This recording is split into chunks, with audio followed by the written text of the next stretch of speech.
Cape Town residents are defying City of Cape Town graffiti bylaws by painting Palestine murals on their walls without applying for permits. City officials are facing a backlash after painting over a Palestine flag in Lavender Hill earlier this week. Protesters from the Cape Youth Collective also took over the foyer of the Civic Centre building where the Cape Town Mayor's office is based. Newzroom Afrika's Yazeed Kamaldien reports.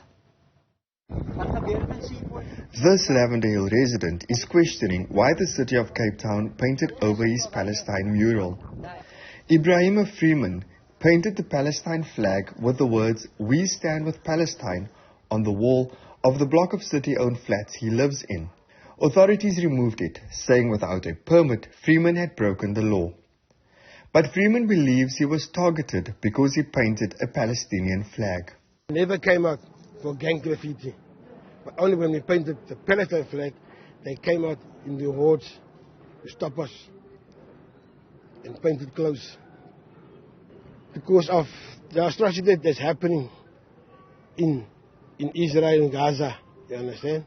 And somehow it is connected to our local government, you understand? That's why I think, because this is a humanitarian, the flag shows the humanitarian, what is happening, our young children dying, and we just wanted to educate the people of Lavender Hill, man. This is it, man. This is Palestine, this is what's happening here, this is what happened to us in the years of apartheid in South Africa, and those people stood by us, man. They wanted freedom for us, so we want the same, not just for Palestine, but for every other country that is under oppression, you understand? Freeman says the mural had a dual purpose: to show solidarity with the Palestinian people and beautify the working class neighborhood. He is part of a group of neighbors who also maintain a garden outside their homes. Graffiti was always on the walls. You see, it was like turf. If you left this side, then your gang slogan comes up this wall. If you left that side, then your gang slogan goes up on that wall. Just to make your enemies aware, you can't walk here, and if you walk there, you must know you're in that gang area and all that, you understand? So, when they painted this wall, then all of a sudden, the next day they came and they started painting close the gang graffiti. So now we are thinking this had to draw the attention for you in order to do that, you understand? But all the years, it was never done. It's been there all the years, and the sporadic shooting was here all the years. All the years. In the Heideveld suburb, Mohammed Chadli has painted Palestine flags on the walls of his home. He also does not have a permit from the City of Cape Town. No, so I never applied for any permit. I never even informed the city. I just feel that it's not, I don't feel a need to approach the city and ask them, because all over the city we've got graffiti being sprayed all over. The city is not doing anything about it. I mean, I can take you like 3-4 minutes away from here. You'll see graffiti over painted on buildings that is owned by the city, yet they're not doing anything about it. So I feel it's wrong, and it's very wrong of them to wanting to dictate to property owners as to what they are able to paint on their walls and what they're not able to paint.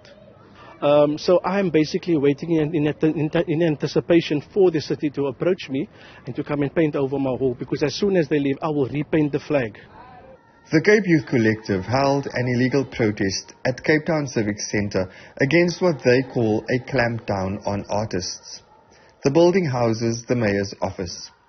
The protesters say the Democratic Alliance, which governs Cape Town, is politically biased against Palestinians.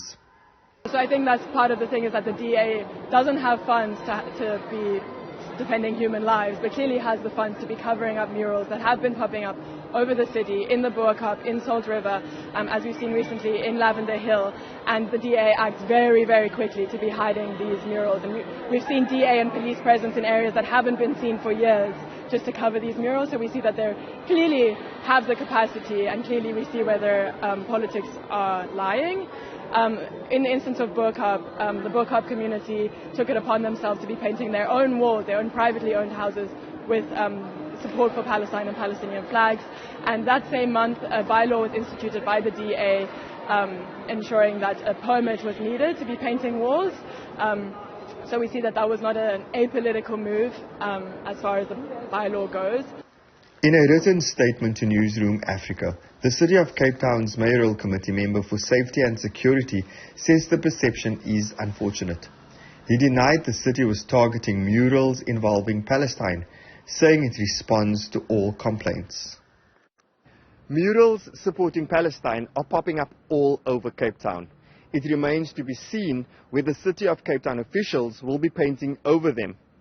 The city says residents should apply for a permit to paint these murals, but it seems that most residents are not doing so. For Newzroom Afrika on Channel 405, I'm Yazeed Kamaldien in Cape Town.